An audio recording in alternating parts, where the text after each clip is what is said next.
திருவள்ளூர் ரயில் நிலையம் அருகே துறைமுகத்தில் இருந்து எண்ணெய் ஏற்றி கொண்டு வந்த சரக்கு ரயிலில் தீ விபத்து ஏற்பட்டுள்ளது. இதன் காரணமாக இரு வழித்தடத்திலும் ரயில் சேவை பாதிக்கப்பட்டுள்ளது. கூடுதல் விவரங்களை வழங்க இணைகிறார் எமது செய்தியாளர் பாலாஜி. பாலாஜி, வணக்கம். தற்பொழுது தீயை அணைக்கும் பணியில் சுமார் எத்தனை குழுவினர் ஈடுபட்டிருக்கிறார்கள்? பணிகள் எந்த அளவில் இருக்கின்றன? விரிவாக பதிவு பண்ணுங்க. சென்னை துறைமுகத்திலிருந்து இன்று அதிகாலை புறப்படப்பட்ட சரக்கு கூட்ஸ் என்று சொல்லக்கூடிய சரக்கு ரயில் அதாவது எரிபொருள் ஏற்றி கொண்டு வந்த இந்த கூட்ஸ் ரயிலானது திருவள்ளூர் ரயில் நிலையம் அருகில் தீ விபத்து ஏற்படுத்தி மலமளவென தீ பற்றியது. அந்த ரயிலில் உள்ள அந்த எரிவு அதாவது எண்ணெயா அல்லது டீசலா போன்ற விசாரணை இதுவரைக்கும் தெரியவில்லை. ஆனால் அது உள்ள இருக்கிறது கச்சா எண்ணெய் என்று தற்போது ரயில்வே அதிகாரிகள் தெரிவித்திருக்கின்றனர். மேலும் ஒரு பெட்டியில் பிடித்த தீயானது தற்போது 8 பெட்டிக்கு ஒன்றொன்றாக பற்றி எரிகிறது. தீயை அணைக்கும் பணியில் தீயணைப்புத்துறை தீவிரம் காட்டி வருகின்றனர்.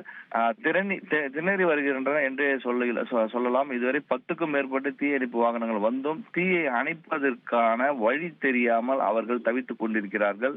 திருவள்ளூர் மாவட்ட காவல் கண்காணிப்பாளர் சீனிவாச பெருமாள் தற்போது சம்பவ இடத்தில் விசாரணை மேற்கொண்டு வருகிறார். அருகே உள்ள அந்த இருளர் காலனி என்று சொல்லக்கூடிய இருளர் பகுதி மக்கள் 100க்கும் மேற்பட்ட குடும்பத்தினர் அங்கிருந்து அப்புறப்படுத்தி வருகிறார்கள். அந்த காட்சிகளும் நாம் பார்த்து கொண்டிருக்கிறோம். மேலும் அருகே உள்ள பொதுமக்கள் அந்த பகுதிக்கு செல்லாமல் காவல்துறையினர், திருவள்ளூர் காவல்துறை மற்றும் ரயில்வே அதிகாரி போலீசார் தற்போது அந்த பணியில் ஈடுபட்டு வருகிறார்கள். தீயை அணைப்பது ஒரு பெரிய சவாலாக தீயணைப்புத்துறைக்கும் ரயில்வே துறைக்கும் இருக்கிறது. மேலும் சென்னையிலிருந்து இன்று செல்லக்கூடிய மைசூர் எக்ஸ்பிரஸ், சதாப்தி எக்ஸ்பிரஸ், கோவைக்கு செல்லக்கூடிய சதாப்தி எக்ஸ்பிரஸ் ஆகிய அனைத்து ரயில்களும் சென்னையிலே நிறுத்தப்பட்டிருக்கிறது. மேலும் சென்னைக்கு வரக்கூடிய பெங்களூரிலிருந்து வரக்கூடிய எக்ஸ்பிரஸ் மற்றும் மும்பையிலிருந்து வரக்கூடிய எக்ஸ்பிரஸ் ஆகிய அனைத்து எக்ஸ்பிரஸ்களும் அங்கங்கே நிறுத்தப்பட்டிருக்கிறது. மேலும் பதிவு செய்து இன்று பயணிக்கும் அனைத்து பயனாளிகளுக்கான பயணச்சீட்டு ரத்து செய்யப்பட்டிருக்கிறது. அவர்கள் தொலைபேசியில் தற்போது செய்தியானது, துண்டு செய்தியானது வந்து கொண்டிருக்கிறது. டெக்ஸ்ட் மெசேஜ் என்ற கூடிய செய்திகள் வந்து கொண்டிருக்கிறது.